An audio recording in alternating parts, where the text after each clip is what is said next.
et que les avocats de la partie défenderesse devront faire admettre est de démontrer qu'il ne s'agit pas d'un effet boule de neige ou d'une pyramide appelée d'un certain nom dont j'ai oublié, mais dont vous trouvez toutes les informations également sur Internet. Et c'est tout ce que j'ai à dire concernant le système pyramidal. Donc nous allons passer rapidement, donc, encore une fois, à la présentation du comité. Donc il y a M. Brunel Boutrin, qui lui représente la Guyane. À mes côtés, ici aussi Marie, qui est porte-parole pour Saint-Martin, et aussi Madame Delio Annette pour la Martinique.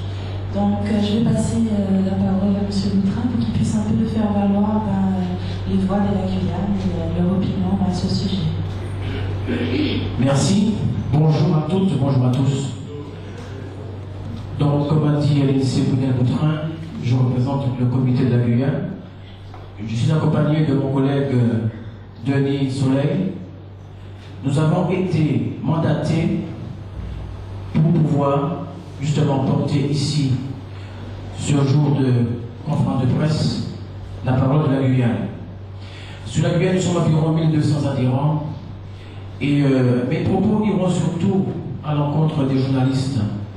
Parce que nous sommes convaincus, nous sommes sûrs, avant de nous lancer dans cette aventure, nous avons d'abord pris la précaution de vérifier, de nous renseigner, et librement, sans contrainte, sans obligation, tous les adhérents de Guyane, je pense comme ceux de Martinique et de Guadeloupe, ont adhéré à ce concept.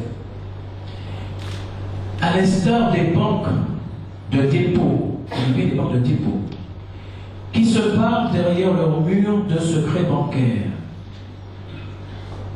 S'il en était ainsi, s'ils proposaient des taux beaucoup plus intéressants, eh bien, nous aurions pu aussi développer dans les différents produits qu'ils s'empressent à nous proposer des plans de toutes sortes. Comme l'a rappelé l'expert financier, il a tout dit, c'est clair. Alors, lorsque on lit dans la presse, en plus, on annonce allègrement, avec une telle facilité, je dirais, escroquerie jusqu'au jour d'aujourd'hui. Rien n'est éprouvé. Lorsqu'on parle d'arnaque, jusqu'au jour d'aujourd'hui, rien n'a été prouvé. Aucun adhérent n'a porté plainte, à ma connaissance.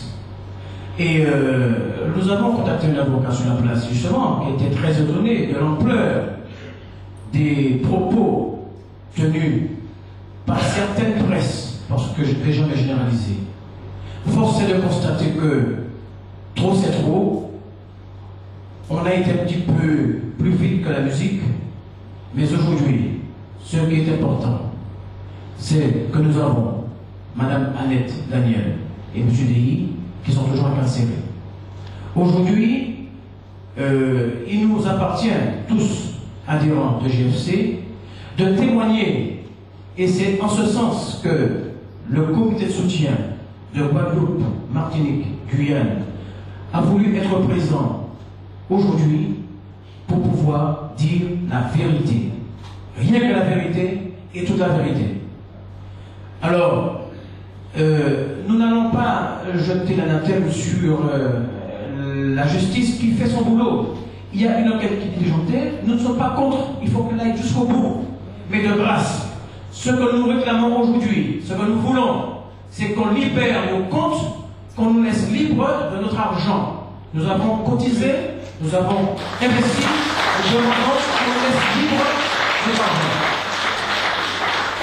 Il faut que vous sachiez que nous avons des malheureux, des personnes, des femmes de ménage, des maçons, des artisans, des commerçants, qui se sont saignés pendant 2 mois pour récolter 1500 €. Ceux qui ont 1500 €, pour eux, peut-être que ça ne représente pas grand-chose. Mais pour les jobbers, ceux qui travaillent, qui gagnent 400, 600 € par mois, il y en a qui ont fait des cotisations, des sous-sous pour pouvoir prendre des plans. Ces personnes-là sont lésées parce que jusqu'au jour d'aujourd'hui, le système a toujours fonctionné. Nous avons toujours été payés. Je dis bien, nous avons toujours été payés. Aujourd'hui, le système est bloqué parce que les pouvoirs régaliens de l'État ne veulent pas qu'un concept de telle ampleur puisse perdurer. Alors, nous demandons simplement que chacun reste à sa place, que la justice mène son enquête, que les investisseurs investissent, que les travailleurs travaillent. Le président de la République, M. Sarkozy, a dit travailler plus pour gagner plus. On ne peut pas confisquer notre argent parce que nous avons transpiré pour investir. Alors, nous avons des collègues de Martinique aussi. Eu égard au cyclone Digne qui vient de se passer, il y en a beaucoup qui ont eu espoir en GFC, qui ont investi et qui attendent leurs dividendes pour pouvoir acheter 2-3 feuilles de tôle pour pouvoir reconstruire leur maison.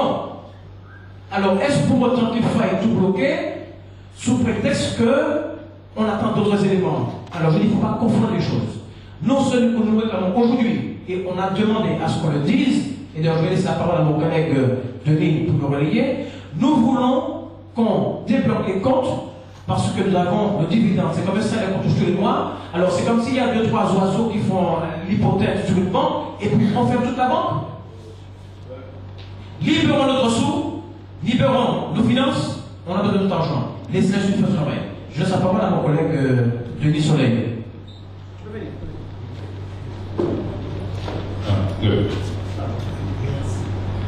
Bonjour à toutes et à tous, je représente M. Denis Soleil, je viens aussi avec M. Baudouin de la Guyane. Donc bon, j'ai déjà entendu pas mal de choses très intéressantes, donc je ne vais pas reprendre ce qu'ont déjà dit les précédents personnes qui interviennent avant moi, mais quand même il est vrai que nous ne sommes pas contre l'intervention des autorités puisqu'ils sont en place pour travailler lorsqu'on leur demande. Mais comme l'a dit mon collègue Baudouin, tout ce que nous demandons, c'est que nous ne soyons pas pris en otage, parce que c'est l'impression que nous avons aujourd'hui. Lorsque les gens se rendent compte que tous les responsables de GFC sont incarcérés, ils se retrouvent forcément contre les personnes qui les ont plus ou moins guidés dans cette affaire. Donc, est-ce qu'on va s'attendre à ce que nous commençons à nous entretuer avant de débloquer cette situation? Parce que on parle d'argent, et l'argent, nous savons qu'aujourd'hui, c'est quelque chose de très sensible. Lorsque les gens investissent leur argent, ils s'attendent à leur retour. Et qui plus est, surtout lorsque nous percevons déjà nos dividendes.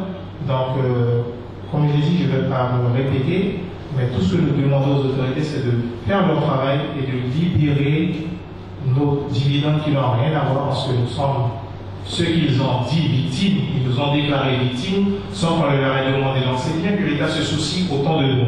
Mais peut-être qu'il y aura d'autres domaines où il devra peut-être plus se soucier de nous, là où nous sommes réellement victimes.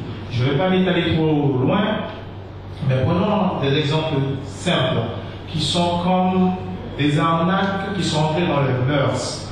Quand on regarde le prix que nous achetons une voiture dans les dom-toms et le prix que nous l'achetons en métropole, et que nos voitures sont décotées sur la valeur Argus de la métropole, que fait-on de l'argent que nous avons mis en plus? Ça, c'est l'un des points. Pièce détachée aussi. Merci, monsieur. Ça, c'est l'un des points. En fait, on ne parle pas de cela comme une arnaque, mais si ce n'est pas une arnaque, il faut nous dire c'est quoi. On achète plus cher et on nous décote à une valeur inférieure du prix qu'on a réellement payé. Ça, c'est un. Deuxièmement, il est bien de nous aimer, c'est normal, les autorités